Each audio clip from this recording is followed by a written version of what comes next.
Hi, I'm Rafi, Wadan, talking here from Germany, Hamburg. Super happy to talk or have my talk today about the digitization and the change in FP&A.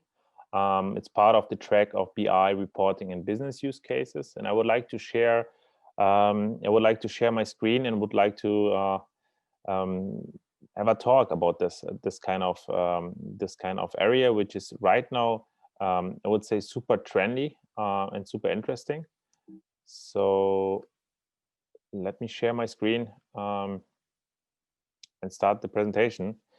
So digitization and the change in FP&A is a topic which is currently more and more in the talk. You can see a lot of articles and literature, and companies even now are just forced more or less to follow the digitization, especially to get more opportunities in the field of running their business. Actually, this what our FP&A or our finance team has to do to support the management in order to do the right decision. And here is more or less the agenda for the presentation today. I would like to answer in general the three questions. So in the beginning, it's super interesting to understand the general impact of digitization in FP&A, meaning by that the classification in the world of business and administration is clear.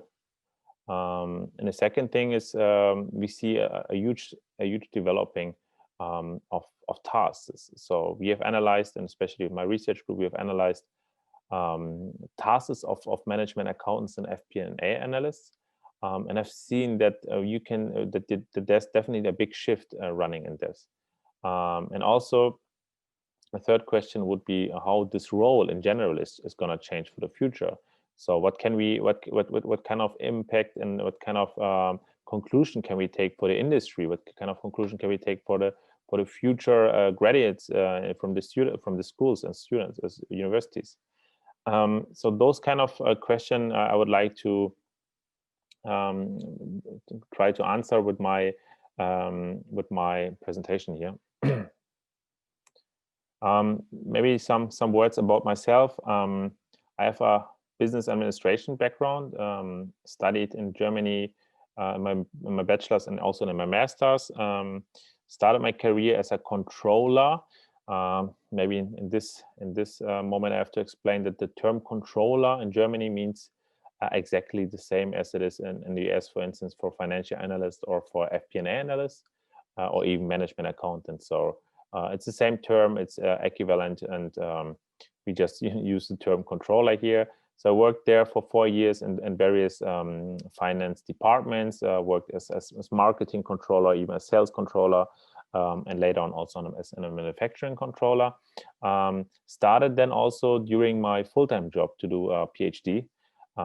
Felt a bit boring about the corporate job, and was curious to see how the influence of the whole digitization is also impacting the FP&A, since everyone was just talking about manufacturing, a lot of digitization stuff of the factory, was talking about super much new impacts on the marketing and sales side, but I haven't seen so much in the industry the impact of digitization. So I was curious how and what kind of possibilities at the end of the day the digitization have for finance.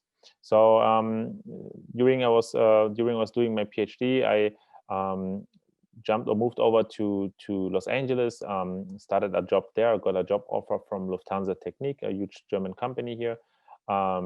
Worked there as a financial analyst, was allowed to build a reporting landscape there for the whole company and help the management to do a huge turnaround and to keep the company survive at the end of the day. Coming back then and actually stayed there a bit longer, just stayed there for a visiting scholar for my PhD after my visa is extended at the Loyola Marymount University in Los Angeles, which was a super experience for me.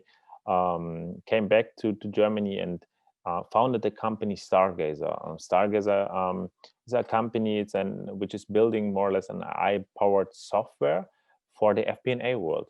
And that's exactly what we are doing right now here in Germany. It's a team of 3 people. We try to really transform the whole FP&A world. As you have seen it right now, if you've seen it, in the past, we try to change the way how you interact with the data, how you understand the data, and what we are doing. We have 3 main areas in our product, and we think that those areas are actually covering the biggest part of a controller's or FP&A analyst job at the end of the day. So the first part is the analysis part. Yeah, we think that analysis takes more or less actually the biggest time of an analyst, and we think we can do that pretty much with a specific model which we have built. And you can see it on the left side, which is called the value driver model, which is basically translating all KPIs and especially all operational KPIs of your company into your financial result.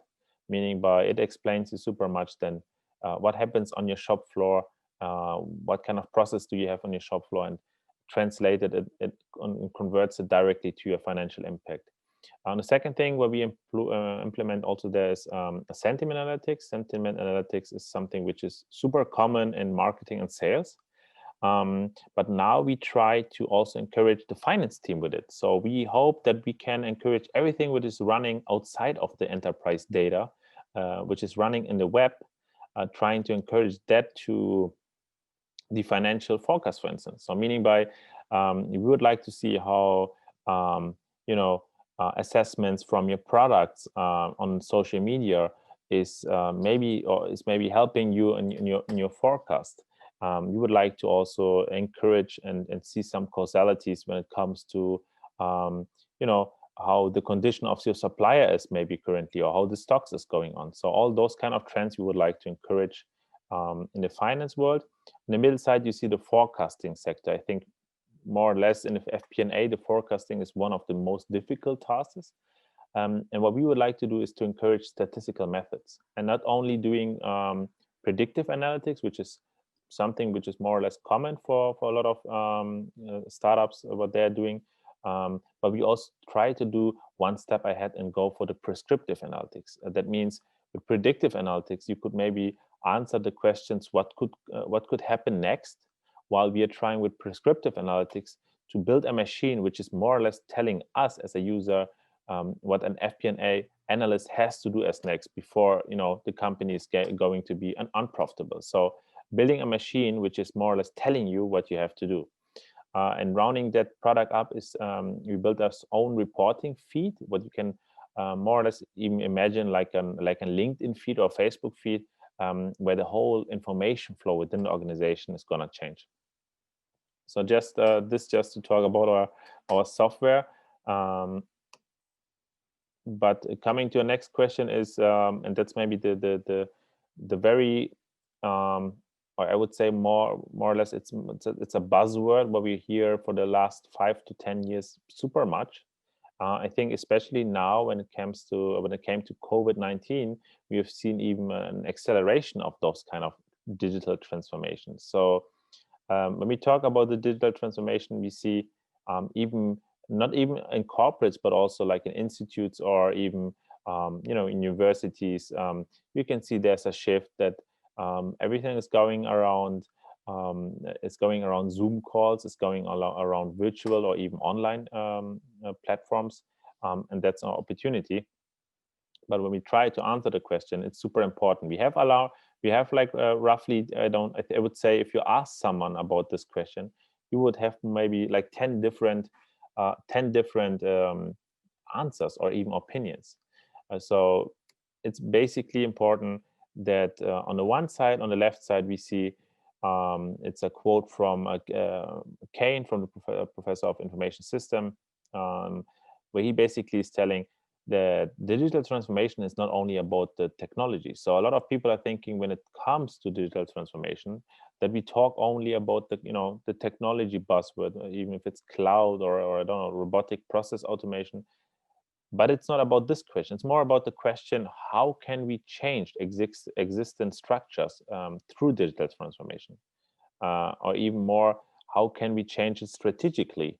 and not meaning by how can we, involve clouds to do that. So it's more the strategic background. On the right side, you can see an even more recent quote from Freischüler and Kapkes. And it's a question: are we seeing in the future just data scientists? So when we talk about specific function, how is that working in the practice? So does that mean that everyone, and especially in the finance department, has to be a statistic or even a mathematic guy? No, it's definitely not this way. At the end of the day, um, as a controller, as an FP&A analyst, the ability to understand how you can communicate with the data science, how you can communicate with the data, and especially what kind of opportunities this kind of data is important. So the FP&A analyst does not have to know all statistical methods, because even all statistical methods are not sufficient. So even no statistical method could even, calculate we're not able to calculate the COVID-19, for instance. So it's more about what kind of opportunities is it bringing us. We see more and more that, especially when it comes to the topic of impact of digitization, a lot of topics and articles we see in the role of CFOs. So there are recently a lot of studies, a lot of literature where we can see that the shift is really going towards the FP&A, and to see how the opportunities FP&A at the end of the day have. I have to say it's at the end super interesting, and to see on the right side you can see a statement of two professors, Weber and Schäfer from a German university, who more or less said that in the future we don't need any controller more. That was a very provocative statement from them, and at that time I started my corporate career as a controller, so I was more or less thinking, should I maybe took the wrong job and started my career in the wrong field when we don't need any controllers in the future. And that actually gave me also the motivation to start to research in that field. But coming and talking about this evolving role, it is a thing, and it's a very interesting and a very interesting field, since the finance organization has to be challenged, or has to work on what's going on with new business models. So this kind of question is something I think in the FP&A world is running around. So just imagine, I know that in the US, Netflix is a big shot. Even in Los Angeles, I remember the headquarters, for instance, there. So you imagine you are an FP&A analyst, worked like 20 years for a company, let's say Fox, another program. So you imagine you work for Fox, and you always did, your regular cost structure. You had your regular cost structure. You knew how your business model worked. You knew how your revenue streams were, etc. But one of a sudden, you now have to work on the business model of Netflix, which is a totally different environment, totally different business model, and with a totally different cost structure. So that's the question: how would you work on that? How would you then probably also integrate new systems into that? And how has that kind of what kind of modern controlling or FP&A methods would work then there? So the question is, in general, to really to ask, what impact does it have for FP&A, and where can we see some impacts already? So to break that down, we have the two different ways to explain that. On the left side, we see the trial to answer or to see how new opportunities would work for current opportunities. So just imagine, currently we have right now still a huge share of still manual work. So if you have worked in FP&A world, you see that a lot of specifically repetitive work, and like all of that kind of work, which is more or less coming to accounting, for instance, or invoices, or accounts receivable and accounts payable, etc., is more or less even now going to shared service centers. So you see a trend that, in Germany, you can see a lot of companies who are trying to outsource their accounting, since they think or feel, hey, our labor cost is way too high here. I think in US it's a similar way. So the question is then here, how can the digitization, especially like when it comes to RPA, which is meaning for robotic process automation, how are we able to automate this kind of repetitive work? So just imagine, and I remember in my own time when I started my career, the one of the first tasks which I did my first analyst position was building some reports for the management. And I remember that the regularly building reports to the management and talking about what happened in the last months in our month's end closing was a huge manual work. So it took us like more or less like 5 working days to gather data, gather information from various persons, and then at the end of the day to share a PowerPoint presentation or even a PDF document. But now there's a huge opportunity to even encourage a robotic process automation and just avoid costs in that terms. If you think of what a regular FP&A analyst is usually kind of earning in terms of salary, there's a potential.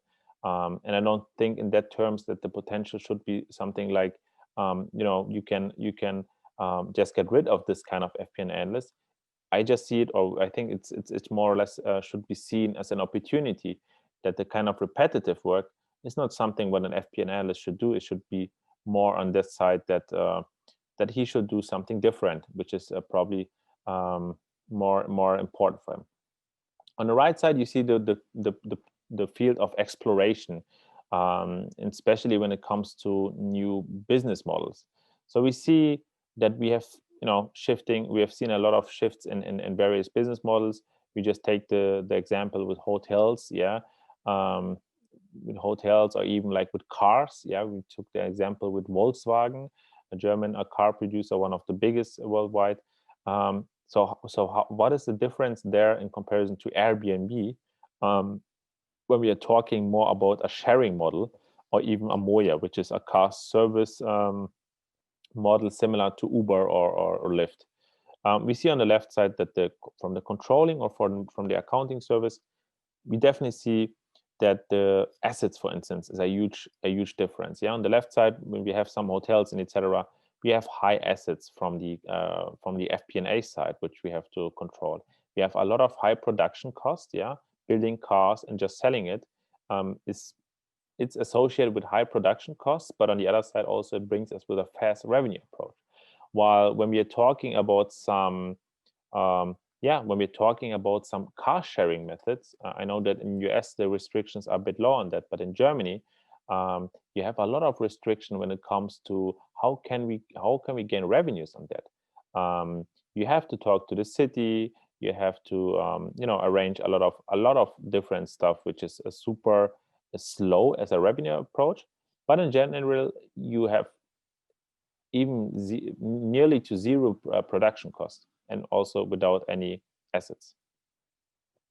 So the question is really in this moment, which you have to ask: are we still in the right business model? Is there any still opportunity to optimize even process or not? Another example, which is maybe super interesting, is when it comes to the e-commerce world. We had in Germany 3 big platforms, which were at the end of the day similar to Amazon, but just not in a digital world, more in an analog world. And all of a sudden, through the incoming power of Amazon, for instance, 2 of those companies just went bankrupt. And the one company who really understood how to transform in this world, they called Otto in Germany, super big, and they understood to change the way of sales in terms of online and to interact with the customer. So there's a task from the FP&A in terms of challenging the business model world. When we talk about the improvement on process and tasks, what does it mean? We see here a very similar way of a P&L statement. in a very easy form. But just imagine, now you have the ability not only to use internal data, now you have also the ability to use external data in order to explain what's going on in the world. Same also for new business models. And as I mentioned before, it's not only a view of the technology side, it's also a view on the strategic side. So we just took two different missions of a company of Volkswagen, the Volkswagen Group. While we have seen that the strategy for 2018 was talking about the most successful and fascinating and sustainable automaker in the world, they're now talking about the being as a globally leading provider of sustainability. So you see, there's definitely a shift in the way of how the business model is even interacting.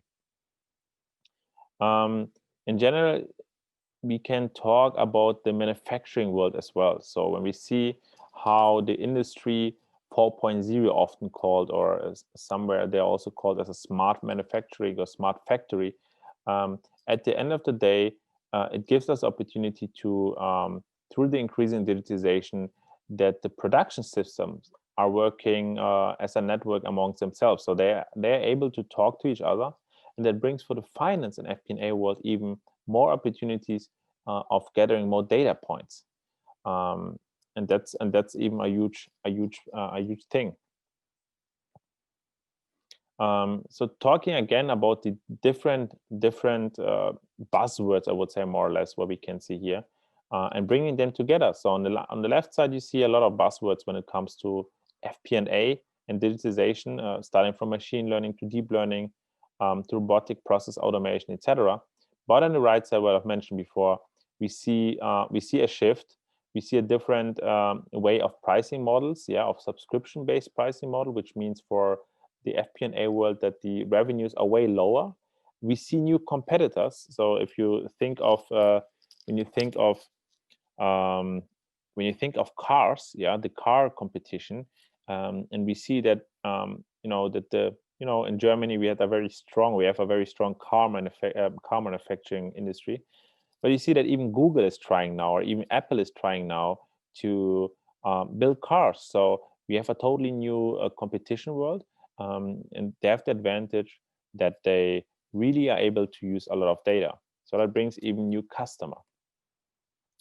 And cars is a very good example. So when we talk about cars in the past, it was a different way. Now we are talking about millions of data points, and the car is just really turning into a computer.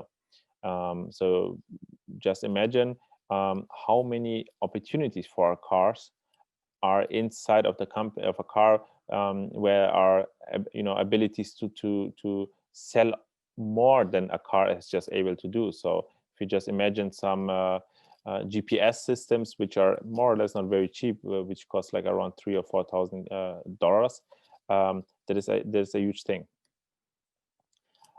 Talking about the evolving tasks, we took a research from McKinsey, which is super interesting in seeing what kind of tasks are affected. And you can see on this list that there are specifically tasks in the CFO world. So when we see the difference of automatability, we see whatever is very fully automated or easy to automate, is something which is probably more or less hit in the beginning. So we see that especially topics like the general accounting operations, the cash disbursement, or even the revenue management is something which is very transactional, and is on the way to be fully digitized at the end of the day. While when we talk about stuff like business development or even some external relation, it will be definitely more difficult to do so, since the strategic aspect is definitely higher. Talking about the different tasks, we see here a time zone of FP&A tasks. So how can we in general define the FP&A world? And we would say more or less it's an interface between the finance function and the management. we have like also in Germany like very funny terms for it. I think bean counters is something with how they were called in the past. Now they should be working as a business partner on the same side, like the management, challenge the management and help them also support in decision making. Beside their regular work of preparing financial statements and etc. But you see a really trend of working as a data cruncher. In the 90s, it was super much in using some specific ERP systems and helping the management with reportings. While in the 2000 years, it started with business intelligence tools to gather some more information about the planning. Right now, and there was something which is the shift is going the last 5 years. We are talking more about the presentation style. So about how can data be used for doing better presentation, better reports to the management, and especially to the storytelling. But the question is still, where is the potential where is the right potential of being digitized when it comes to the tasks? And the answer is actually everywhere. So it is not a big deal right now to use the digitization in order to improve the data crunching. It's the same also for analyzing, same for planning, but even for storytelling and presentation, there's a chance to use the digitization and use it for a better purpose. When we talk about specific tasks, we see right now a huge trend of the big data, which is hitting more or less the companies, or is giving actually companies an opportunity. But it changed the way of work for the FP&A analyst. On the left side, you see a standard time frame of our FP&A analyst in an 8 hours workday, and you see that the time of data handling took still a lot of time, while for analysis the time was very, very low, besides the lunch and administrative work, by the way. But since the big data phase is coming in, and the data handling is getting more and more difficult, since data is getting more. But the bad point is actually that the analysis part is becoming lower, and that's actually not the way how a company should be run. So ideally, we use new tools and can change the function of control and FP&A analyst to a different way, to a way of business partnering, or even to someone who is initiating experiments. So ideally, it would really try to help in terms of data handling. So the way of working is really towards a business partnering. A vision way would be really that the FP&A analyst, let's imagine this is a manufacturing, the FP&A analyst would really work on a shop floor and really help the engineering team in order to understand where potentially some improvements of processes could help in terms of financial figures. When we talk then in this area about the changing role of FP&A analyst, as I mentioned before, there are a lot of statements from different professors, not only from the German professors, where they say that the FP&A analysts need to develop their skills. They are right now obviously not able to master the current situation about the digitization, especially when it comes to statistical knowledge, especially when it comes to programming knowledge. So it is a statement that they have to master the analysis of big data. And there is a fear also going on that the data scientists, who are, I would say much more skilled with statistical knowledge, with also programming, that they will probably work in the future as interface between the management and the data. So that's a question, what should the FP&A analyst do then?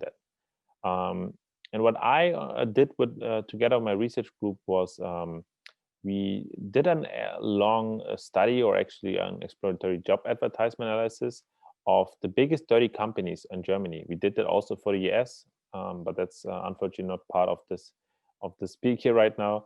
But I can definitely confirm that the trends are very similar in the US as well. And we took this as a snapshot for the entire world.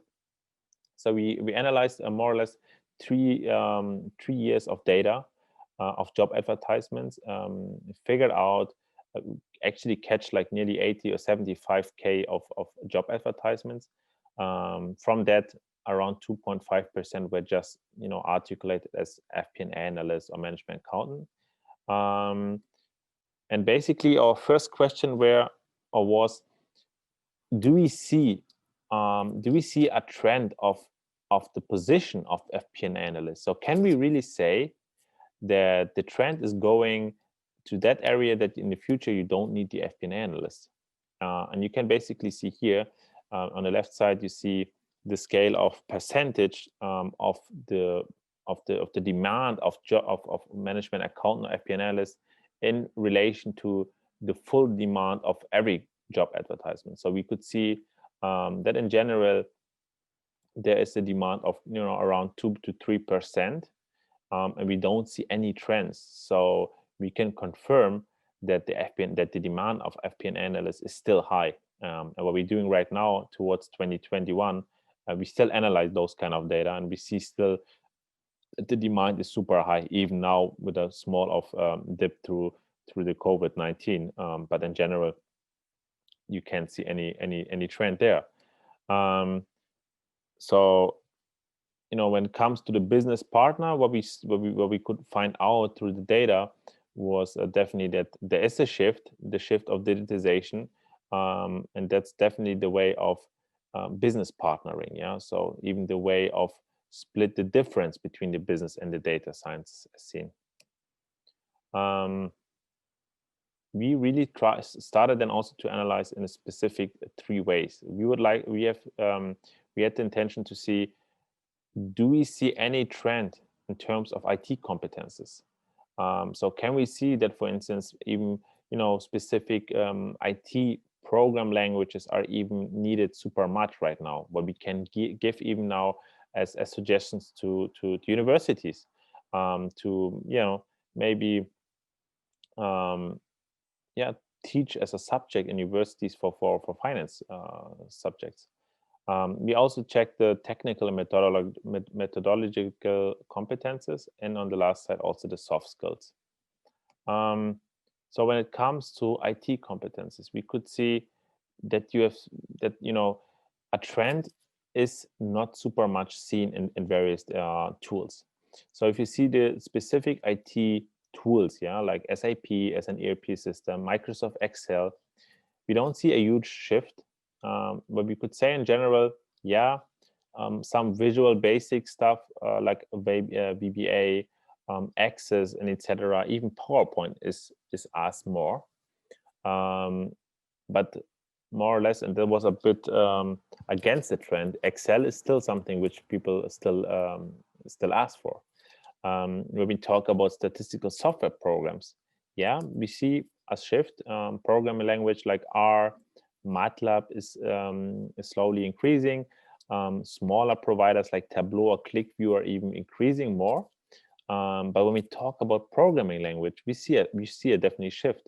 Python is something which is even more asked, and you don't have to forget these kind of keywords which we are looking for were associated really with FP&A analyst positions. So you could see that even something like Java is really much associated with a controlling or FP&A analyst position, and the trend is increasing. We also analyzed some big data technologies, some tools like Hadoop, Hive, and etc. With a few one, we could see a different trend. Hive was something which is increasing extremely. MapReduce is same. Cassandra, the other trend had maybe something to do with the company himself. Maybe the technology was not good enough. And then we also checked some buzzwords like digitization, automation in general in job advertisement. And we could see definitely there's a huge shift. The topic is hot right now, and it's something which companies are looking for. When we're talking about some tasks in general of FP&A analysts, we checked a lot of different keywords, a lot of specific tasks, and you could see it here, and you can see that this kind of variation of percentages from, let's say, the first part is more or less 2014 to 2015. The other part is towards 2017. And you see definitely a shift. And we have summarized this kind of view in this view. So you see that the part of analyzing is decreasing, and even if it looks like by 0.2 percent points, not very much, and in an absolute number, it's a super much trend. Even planning is something which is not super much asked for. Same also for reporting. We see a trend that reporting is not something with what companies are looking for. While on the other side, when we talk about budget, so budget maybe in terms of the full structured budget of a company, that is an increasing trend. Same also for decision, and that actually is the biggest variation. So decision making is something where it comes to responsibility in the future of an FP&A analyst. We also check some soft skills, since soft skills is something which maybe fits super much with the topic of decisions. Yeah, so not only on the hard kind of skills, but also on the soft skills. And what we have done here also, we were trying to summarize the biggest trend or the biggest variation. And we can see that the part of communication is something which is increasing dramatically. So communication, it's getting important. Presentation skills even is getting more important. So maybe that fits also with the statistic with PowerPoint. But like something like resilience is not too important anymore. Maybe that has something to do with the current trend of the balance of work, the work-life balance or whatever. But that's something which is going that kind of trend. To summarize the kind of role, we were trying to match it up again with that kind of view. So we think in general that a few things are getting more and more important in the IT world. It's even something like data warehouse, programming, Visual Basics, and etc. In the world of tasks, stuff like predictive analytics, statistical analytics, something like budget is important decision, while planning and reporting are getting lower. On the soft skills side, it's definitely the communication and the presentations. So what we can conclude or summarize is that focusing on decision is still important. Budget is still important, and getting even more important. The new buzzwords about statistical analysis is something the FP&A analyst has to work on. That it has to be something where FP&A has to use that kind of data and understand how it works, but also to know how to interpret that kind of data in order to function and collaborate, especially with the data scientists in the world. And at the end, and that's important part, is how to communicate with the management in order to do better decision, and especially to business partnering with your specific department. So in general, how to summarize it is it's super important to say that the impact is at the end super strong. We see especially older business models are super much affected. So it is a challenge in general for the FP&A, but also a challenge for the company, and it should be a rethinking of the FP&A analysts in the department to help and shape the digital transformation of a company. And it should be also responsibility of the FP&A analyst to question the business model of a company, to see how the resources should be allocated, and also the culture should be evolved. But more or less, you can say that the automation potential is huge, especially in corporate management. All those kind of accounting tasks is still something which should be or could be replaceable by new tools.